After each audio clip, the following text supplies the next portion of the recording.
va, comment vous allez? Bonjour ma fille, ça va très bien. Ok, nous allons vous poser quelques questions. Pas de problème. Pouvez-vous vous présenter s'il vous plaît? Ok, on m'appelle Aimé Akovabaou Soul. Je suis pasteur, Église évangile de l'Assemblée de Dieu du Bénin. En poste à Yoko.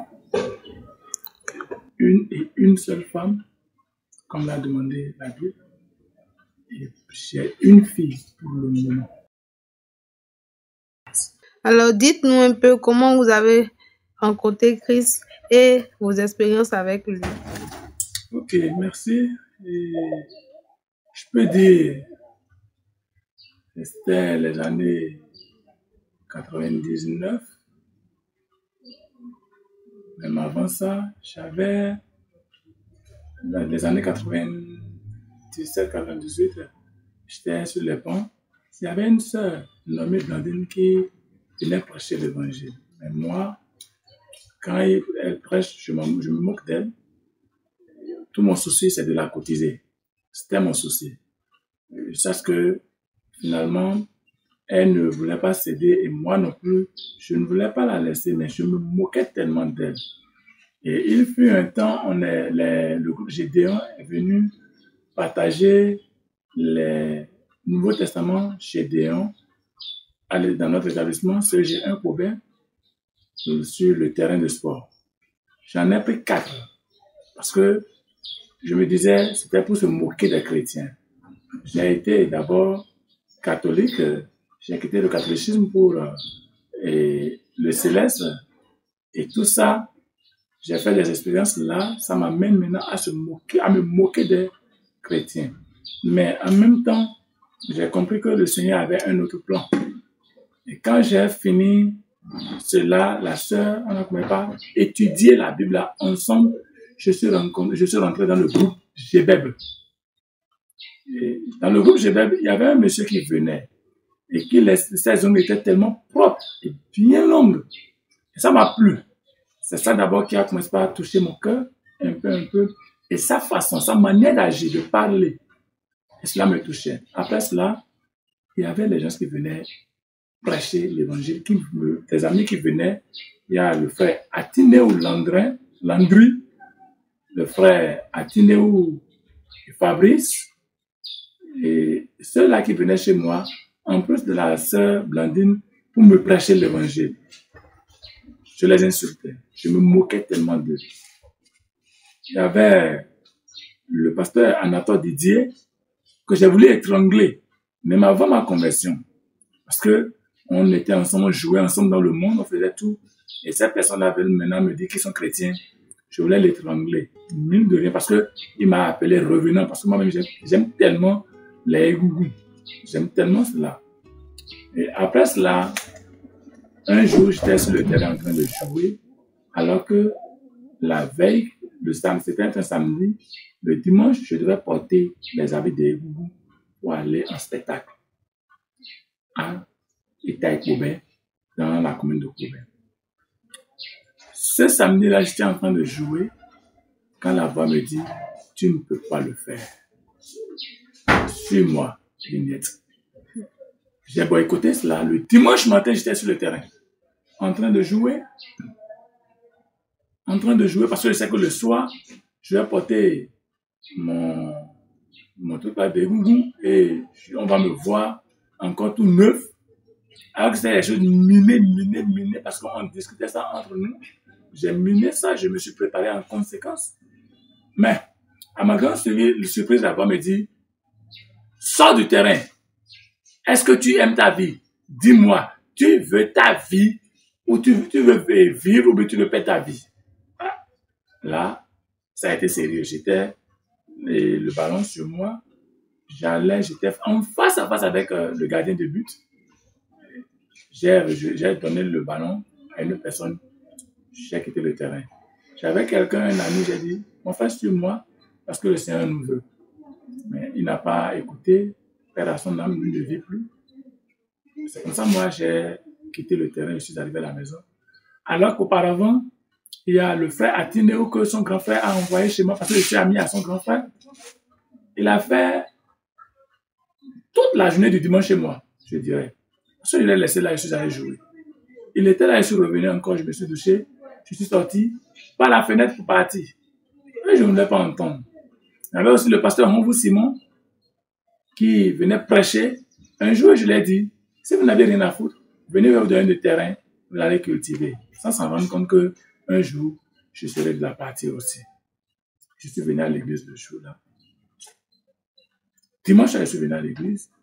J'étais là, avec le Seigneur. Je regardais les gens, parce que les jeunes filles, les jeunes garçons qui me connaissaient, je regardais comment ils allaient m'embêter. J'étais là quand même, j'ai arrivé même à la porte de l'église d'abord, de Cobert. La voix me dit, faut partir. Autre voix me dit, parmi les enfants là, tu as fait quoi là? Je voulais faire demi-tour. Subitement, la voix me dit, ta vie ou rien. Je suis rentré dans l'église et c'est comme ça que j'ai commencé avec le Seigneur. Et ce que le Seigneur m'a fait qui m'a plus touché dans ma vie, j'étais un maladif. Je souffrais de l'asthme, ou quand je tousse, je crache le sang, des gigots de sang. Mais on préparait la fête des jeunes. Ils m'ont pris comme alors un acteur dans le circuit où je devais être un charlatan. Donc, on venait pour la répétition quand la tour a commencé. J'ai dit, jamais je ne peux pas rentrer dedans parce que si je rentre maintenant, les gens vont se moquer de moi quand je vais commencer par tousser. Et j'allais derrière l'église. Voilà le premier miracle que le Seigneur m'a fait qui m'a tellement touché, qui m'a plus attaché à lui. J'étais allé derrière l'église, j'étais là. Moi, je disais que je ne vais pas tousser. Mais parfois, si j'ai toussé et un grand gigot de sang était sorti. Et c'était ma délivrance. C'est comme ça, jusqu'à présent, jusqu'à aujourd'hui, je n'ai plus jamais cette tour-là. Là, on a à dépenser. Mon papa m'a dit, je n'ai plus rien à dépenser sur toi. J'ai fini avec moi. Voilà un peu mon parcours. Et mon expérience dans le Seigneur est que Dieu ne m'a jamais déçu. Je l'ai toujours vu de mes côtés. Je l'ai toujours expérimenté et je sais qu'il est Seigneur. Il n'a pas changé. Ce qu'il a fait pour les aînés, il continue de me le faire aussi. Je n'ai jamais su, parce qu'on m'avait dit dans le temps quand j'étais dans le monde, que je vais me marier à plus de 8 femmes. Et pire encore, ce serait rien que les femmes d'autrui que je vais prendre. Mais je bénis le Seigneur aujourd'hui. Je me suis marié à une jeune fille qui n'a jamais connu l'homme dans sa vie. Et c'est sous mon toit, il est venu connaître qui est homme. Une femme vierge. Quand je bénis le Seigneur, ça veut dire que mon Dieu est au contrôle de tout. Voilà un peu mon expérience avec le Seigneur. Wow. Aujourd'hui, vous êtes pasteur. Aimeriez-vous demeurer pasteur jusqu'à la mort? Et que pensez-vous des faux pasteurs aujourd'hui? Pasteur jusqu'à ma mort. Pasteur jusqu'à ma mort. Pasteur jusqu'à ma mort. Je serai pasteur jusqu'à ma mort. Je le serai par la grâce de Dieu. Je finirai avec le Seigneur toute ma vie. Je ne veux pas. D'ailleurs, ce n'est pas un homme qui m'a appelé. Ce n'est pas quelqu'un qui m'a dit, va servir Dieu. C'est Dieu même qui m'a choisi. Et d'ailleurs, je dirais depuis le ventre de ma mère, malgré que mon papa est un charlatan, que je suis sorti d'une famille purement charlatisme, le Seigneur m'a choisi. Et je sais ce qu'il m'a fait. Donc, pasteur, jusqu'à ma mort, parce que c'est Dieu qui m'a appelé, c'est pas un homme. En ce qui concerne les faux pasteurs, les faux prophètes, je me méfie beaucoup, moi. La parole de Dieu est claire. Et la Bible même l'a déjà dit, l'heure vient, et c'est déjà là, où les vrais adorateurs adoreront le Père en esprit et en vérité. Et il a encore dit, ne vous laissez pas corrompre. Et Paul pouvait dire à Timothée de ne pas se laisser alors, et je dirais, trahir, de ne pas se laisser emporter par ce mauvais vent, de ne pas se laisser escroquer, de ne pas se laisser alors conduit par les mauvaises compagnies, de savoir comment gérer sa jeunesse. Donc, pour eux, je n'ai pas peur. Ce n'est pas moi qui les ai appelés. Ils disent que Dieu les a appelés. Et je dis merci. Comme le Dieu qui m'a appelé les a aussi appelés, et ils pensent qu'il peut prendre le nom de Dieu pour manger, pour faire de n'importe quoi. Ce n'est pas grave. Lui-même, il est en train de voir et il finira par faire son jugement. Moi, je n'ai rien à leur dire. Je ne peux pas les juger parce qu'ils ont dit, c'est Dieu qui les a appelés. Je ne peux pas non plus les juger. Dieu sait pourquoi il les a mis là. Moi, je dis quelque part aussi, c'est pour que les pasteurs, nous puissions connaître en réalité quel est notre ministère, le devoir et notre droit aussi dans le ministère. Ce que nous devons faire pour amener les âmes à Christ. Si eux ne sont pas là, on va dormir. C'est parce qu'ils sont là que nous sommes éveillés et que nous ne dormons pas. Je dis même les sorciers, on parle des sorciers, on parle des démons aujourd'hui, c'est parce qu'ils sont là que nous ne dormons pas. Sinon, s'ils n'étaient pas là, on allait dormir. Et que serait le christianisme aujourd'hui?